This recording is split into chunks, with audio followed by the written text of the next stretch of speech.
राहुल गांधी और कांग्रेस के अन्य नेता गौतम अडानी को भला बुरा कहते रहते हैं और प्रधानमंत्री नरेंद्र मोदी के साथ उनका नाम गलत तरीके से पेश करते हैं।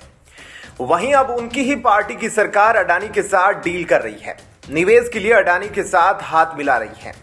तेलंगाना के मुख्यमंत्री रेवंत रेड्डी की अडानी समूह के चेयरमैन गौतम अडानी के साथ तस्वीर भी सामने आई है। अडानी समूह और तेलंगाना की कांग्रेस सरकार के बीच 4 MOU पर हस्ताक्षर किए गए हैं। वहीं जब पूर्व केंद्रीय मंत्री पी चिदम्बरम से इस संबंध में सवाल पूछा गया तो उन्होंने माइक सुप्रिया श्रीनेत की तरफ खिसका दिया। पी चिदम्बरम से पूछा गया कि कांग्रेस नेता अडानी पर सवाल उठा रहे हैं और तेलंगाना की सरकार अडानी के साथ MOU साइन कर रही है। चिदम्बरम द्वारा माइक खिसकाने के बाद सुप्रिया श्रीनेत कहने लगी कि यह मैनिफेस्टो लॉन्च को लेकर प्रेस कॉन्फ्रेंस है और सवाल इसी पर केंद्रित रखे जाने चाहिए।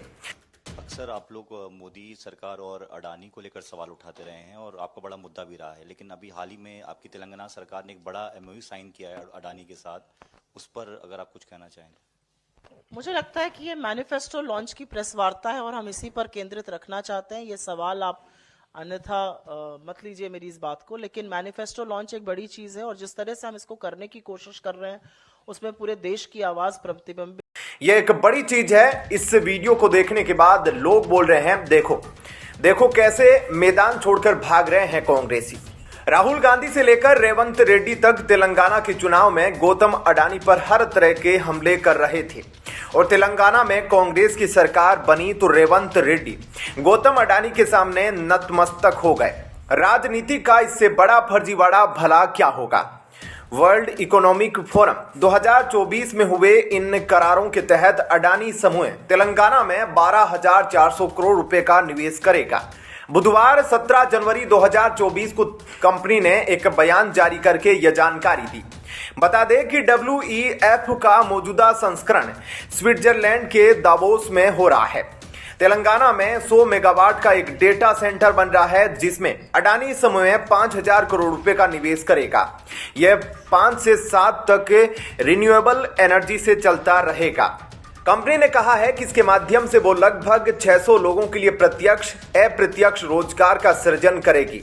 इसके अलावा अडानी ग्रीन एनर्जी ने भी 5,000 करोड़ रुपए का निवेश का निर्णय लिया है।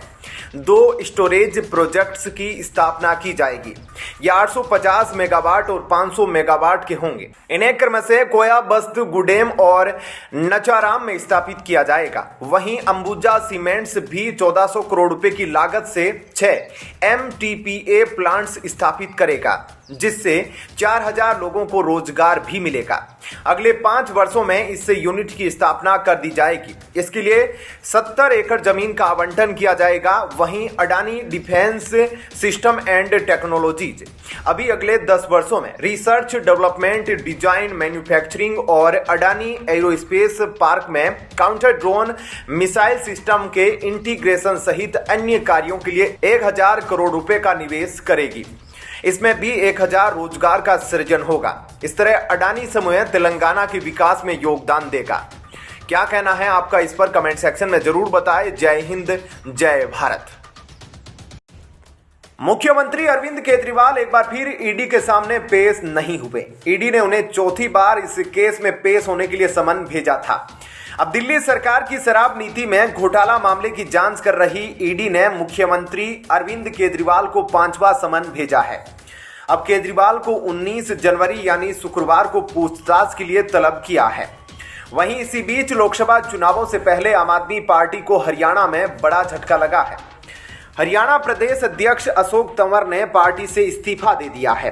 तंवर ने अपना इस्तीफा आप संयोजक अरविंद केजरीवाल को भेज दिया है। अशोक तंवर ने पिछले हरियाणा विधानसभा चुनाव से पहले कांग्रेस से इस्तीफा दिया था, जिसके बाद उन्होंने तृणमूल कांग्रेस ज्वाइन की थी। अशोक तंवर राहुल गांधी के करीबी माने जाते थे। पहले माना जा रहा था कि वे हरियाणा में अपने नए मोर्चे का ऐलान कर सकते हैं। हालांकि अप्रैल 2022 में उन्होंने आम आदमी पार्टी ज्वाइन कर ली थी। उसके बाद केजरीवाल ने उन्हें जिम्मेदारी देते हुए आपकी हरियाणा चुनाव प्रचार अभियान समिति का अध्यक्ष बनाया था। हरियाणा चुनाव के लिए राज्य में हुए टिकट बंटवारे से अशोक तंवर खुश नहीं थे। उन्होंने कहा था कि बीते 5 सालों में जिन्होंने पार्टी के लिए काम किया उन्हें टिकट बंटवारे के दौरान अनदेखा किया गया। वहीं जिन्होंने पार्टी के खिलाफ काम किया उन्हें पूर्व मुख्यमंत्री भूपिंदर सिंह हुड्डा ने तवज्जो दी है। विधानसभा चुनाव से ठीक पहले अशोक तंवर ने कांग्रेस की प्राथमिक सदस्यता से इस्तीफा दिया। टिकट बंटवारे को लेकर तंवर कुछ समय से नाराज चल रहे थे। वहीं अशोक तंवर ने पार्टी पर हरियाणा के सोहाना विधानसभा सीट पर 5 करोड़ के टिकट बेचने के आरोप लगाए थे। वहीं शिरोमणि अकाली दल के सीनियर नेता और पूर्व मंत्री बिक्रम सिंह मजीठिया ने आम आदमी पार्टी के संयोजक अरविंद केजरीवाल के ईडी के सामने आज पेश न होने पर प्रतिक्रिया व्यक्त करते हुए कहा है कि कानून सभी के लिए बराबर है और सभी को उसका पालन करना चाहिए। उन्होंने अपनी ओर से अन्य विपक्षी नेताओं का उदाहरण देते हुए कहा कि पंजाब में उन्हें अब तक एसआईटी के सामने 6 बार बुलाया जा चुका है और वे सभी बार पेश हुए हैं, लेकिन अब अरविंद केजरीवाल को शराब घोटाले में ईडी का समन जारी होता है तो वे ईडी के सामने पेशी से टल रहे हैं। उन्होंने आरोप लगाया कि मुख्यमंत्री भगवंत मान उन्हें पंजाब के जहाज पर घुमाते रहते हैं और इसका सारा खर्च पंजाब के लोगों पर पड़ रहा है। मजीठिया ने कहा, पंजाब के लोग यह खर्च वहन क्यों करें। उन्होंने कहा कि मौजूदा सरकार ने 65,000 करोड़ रुपए का कर्ज पंजाब पर चढ़ा दिया है। ना तो कर्मचारियों को डीए की किस्त दी जा रही है और ना ही विकास के काम जारी है। आखिर फिर इस कर्ज को कहां लगाया जा रहा है। उन्होंने कहा कि इंडस्ट्री को सबसे महंगी बिजली मिल रही है। मजीठिया ने अपने एक्स अकाउंट पर एक वीडियो जारी करके यह आरोप लगाए। ऐसे में क्या कहना है आपका, इस पर कमेंट सेक्शन में जरूर बताएं। जय हिंद, जय भारत। यह जैकेट भारत में भी उपलब्ध है, गूगल कीजिए और इसकी कीमत जानिए। कोई हर्ज नहीं, कोई भी पहन सकता है, लेकिन आम भारतीय खुद को छला महसूस करता है क्योंकि यह पांवों में स्लीपर और कंधों से नीचे लटकता पुराना कमीज पहनकर जनता के सामने यह कहने आए थे कि हम आम आदमी हैं। दिल्ली की अरविंद केजरीवाल सरकार एक और मुसीबत में फंसती नजर आ रही है। दरअसल दिल्ली सरकार पर एक और घोटाले का आरोप लगा है। जानकारी के अनुसार साल 2022 में कांवड़ियों के लिए लगाए गए टेंट में घोटाला किया गया था। दिल्ली सरकार पर आरोप लगे हैं कि नियमों की अनदेखी करके टेंडर दिया गया। इसके साथ ही तय रेट की जगह अधिक रेट में सामान किराए पर लिया गया था। इसके बाद साल 2022 में भी एलजी को इस मामले की शिकायत की गई थी। शिकायत के बाद एलजी ने मुख्य सचिव को इसकी जांच करने के आदेश दिए थे। मुख्य सचिव की जांच में इस मामले में अनियमितता सामने आई थी। इसके बाद दिल्ली के उपराज्यपाल ने दोषियों के खिलाफ कड़ी कार्रवाई के आदेश दिए।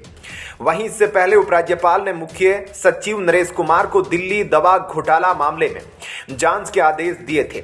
दिल्ली सरकार के अस्पतालों में नकली दवाओं की सतर्कता रिपोर्ट पर सीबीआई जांच के आदेश दिए गए हैं। वहीं इससे पहले दिल्ली शराब घोटाले में आम आदमी पार्टी के कई नेता जेल में बंद है। वहीं दिल्ली शराब घोटाले में जो चार्जशीट दाखिल हुई है उसमें आम आदमी पार्टी की टॉप लीडरशिप के नाम हैं। इसी केस में मनीष सिसोदिया करीब 11 महीनों से जेल में हैं। संजय सिंह को इस केस में 3 महीने से जमानत नहीं मिली। अरविंद केजरीवाल को भी लग रहा है कि उन्हें लंबे समय जेल में रहना पड़ सकता है, इसलिए पार्टी हर तरह का नैरेटिव तैयार कर रही है। ईडी के चौथे समन पर भी पूछताछ के लिए नहीं जाने पर भाजपा ने मुख्यमंत्री अरविंद केजरीवाल को आड़े हाथों लिया है। भाजपा प्रवक्ता गौरव भाटिया ने कहा कि केजरीवाल संभावित गिरफ्तारी से डरे हैं।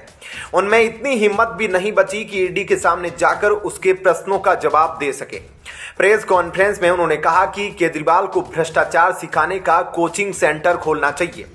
उनकी सरकार स्कूलों में शौचालय को क्लासरूम बताती है, बस खरीदने में घोटाला करती है, गाड़ी बंगला नहीं लेने की बात करने वाला अपने सरकारी आवास पर गलत तरीके से करोड़ों रुपए खर्च कर देता है।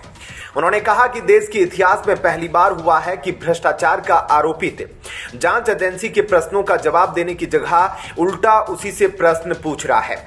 ईडी से पूछ रहा है कि वह समन वापस लेगा या नहीं। जांच एजेंसियों पर झूठे आरोप लगा रहे हैं, इसे बर्दाश्त नहीं किया जा सकता। उन्होंने कहा कि केजरीवाल जानते हैं कि उनका भविष्य अंधकारमय है।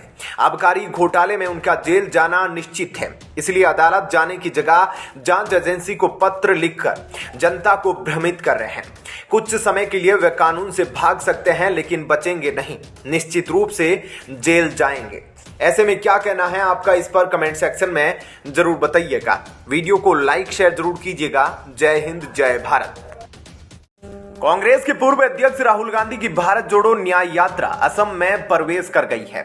असम में कांग्रेस की भारत जोड़ो न्याय यात्रा पर असम के मुख्यमंत्री हेमंत बिस्वा शर्मा ने कहा, हमने कहा है कि शहरों के अंदर से नहीं जाना है। जो भी वैकल्पिक रास्ता मांगा जाएगा उसकी अनुमति दे दी जाएगी, लेकिन अगर शहर के अंदर से जाने की जिद की जाएगी तो हम पुलिस की व्यवस्था नहीं करेंगे। इस पर बुरी तरह बौखलाए जयराम रमेश ने कहा, हम असम में 7 दिन रहेंगे। असम की बीजेपी सरकार यह कोशिश कर रही है कि भारत जोड़ो न्याय यात्रा सफल न हो, जिसके लिए कई बाधाएं हमारे सामने खड़ी कर दी गई, लेकिन हमें पूरा विश्वास है कि असम के युवा, महिलाएं और सभी वर्ग के लोग भारत जोड़ो न्याय यात्रा का संदेश सुनेंगे और साथ देंगे। इसी बीच कभी असम यूथ कांग्रेस की अध्यक्ष रही अंकिता दत्ता ने उनसे न्याय मांगा है। यूथ कांग्रेस के राष्ट्रीय अध्यक्ष बीवी श्रीनिवास के उत्पीड़न और प्रताड़ना के खिलाफ आवाज उठाने पर पार्टी ने अंकिता को निष्कासित कर दिया। अंकिता दत्ता के नेतृत्व में शिवसागर में राहुल गांधी की यात्रा के विरोध में धरना दिया गया। इस दौरान अंकिता दत्ता ने कहा, मुझे पार्टी से निकाले हुए 10 महीने होने को आए हैं। बगैर मेरा पक्ष सुने मुझे निष्कासित कर दिया गया, क्योंकि मैंने एक उत्पीड़क के खिलाफ, एक ऐसे शख्स के खिलाफ न्याय की मांग की थी जो पावर में था। उन्होंने कहा, बीते 10 महीने में मैंने किसी भी राजनीतिक पार्टी का हाथ नहीं थामा। मैं अपने लोगों के साथ बैठी हूं, जो मुझे अपने परिवार का सदस्य मानते हैं, जो न्याय चाहते हैं। राहुल गांधी असम आए हैं, मुझे पक्का विश्वास है कि वे मुझे और असम की महिलाओं को न्याय देंगे। जो लोग दमनकारी है और अपनी ताकत का बेजा इस्तेमाल कर रहे हैं, उन पर एक्शन लेंगे। ये मेरा घर है, मेरा परिवार है। मेरे पिता कई बार इस निर्वाचन क्षेत्र का प्रतिनिधित्व कर चुके हैं। अपने आखिरी दम तक वो कांग्रेस का झंडा उठाए रहे। इस मामले पर जयराम रमेश ने बौखलाते हुए घटिया बयान देते हुए कहा, मैंने अंकिता दत्ता से कई बार बात की है, वे मेरे आवाज पर भी आई थी। अंकिता और श्रीनिवास दोनों संवेदनशील लोग हैं और इस मुद्दे को सुलझाया जा सकता था, लेकिन नारद मुनि ने बीच में प्रवेश किया और आप सभी जानते हैं कि यह नारद मुनि कौन है। भाजपा के पूर्वोत्तर के वाइसराय हेमंत बिस्वा शर्मा। बताते चले कि कांग्रेस ने अप्रैल 2023 में डॉक्टर अंकिता दत्ता को 6 साल के लिए पार्टी से निकाल दिया था। उन्हें पार्टी विरोधी गतिविधियों में शामिल होने का आरोप लगाकर उन पर यह एक्शन लिया गया। असम युवा कांग्रेस की अध्यक्ष रही अंकिता ने यूथ कांग्रेस के राष्ट्रीय अध्यक्ष बीवी श्रीनिवास और यूथ कांग्रेस के सेक्रेटरी इंचार्ज वर्धन यादव पर लैंगिक भेदभाव तथा बदजुबानी का आरोप लगाया था। कहा था कि राहुल गांधी ने भी उनकी शिकायतों पर गौर नहीं किया और प्रताड़ना का सिलसिला चलता रहा।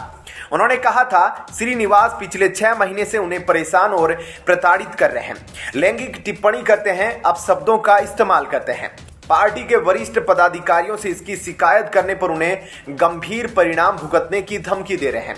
अंकिता दत्ता ने बताया कि उन्हें करीब 6 महीने से प्रताड़ित किया जा रहा था। भारत जोड़ो यात्रा के दौरान भी राहुल गांधी को उन्होंने इसकी जानकारी दी थी, लेकिन कोई कार्रवाई नहीं हुई। उनका आरोप था कि स्त्री होने के कारण उनके साथ भेदभाव हुआ।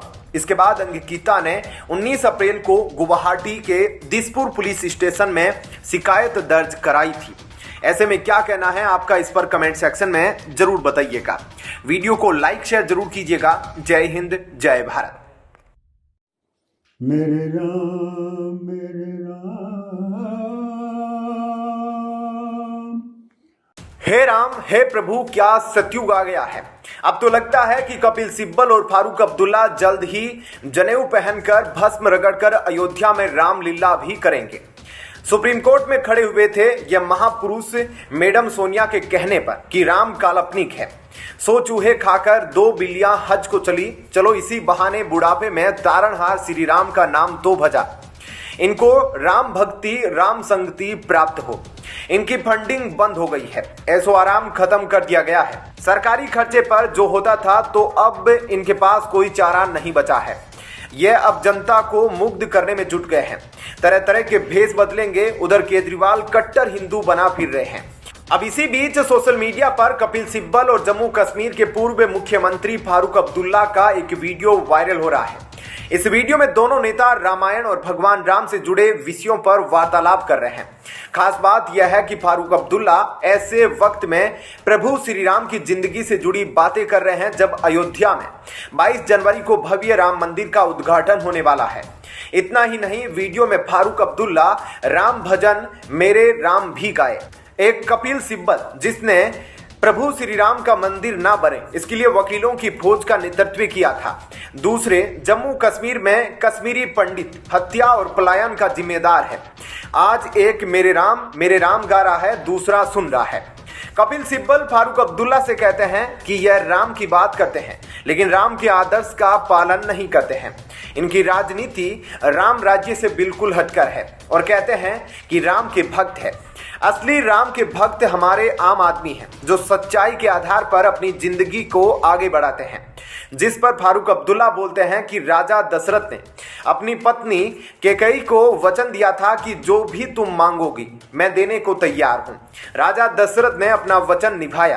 राम ने नहीं कहा था वनवास जाने के लिए। जिस पर कपिल सिब्बल कहते हैं कि यहां तो लोग कुर्सी छोड़ने को तैयार नहीं। फारूक अब्दुल्ला बोलते हैं सवाल ही नहीं, जैसे कुर्सी ही सब कुछ है। जब उसी दरिया को पार करने के लिए गए तो वो नाव वाला क्या कहता है? इन्होंने कहा मेरे पास कुछ नहीं है। माता सीता ने कहा मेरे पास कंगन है, हमें पार ले चलो। नाव वाले ने कहा भगवान जब मेरा वक्त आएगा स्वर्ग जाने का मेरा हाथ पकड़ कर ले जाना। इस दौरान फारूक अब्दुल्ला इमोशनल हो जाते हैं और उनके आंखों से आंसू निकल जाते हैं।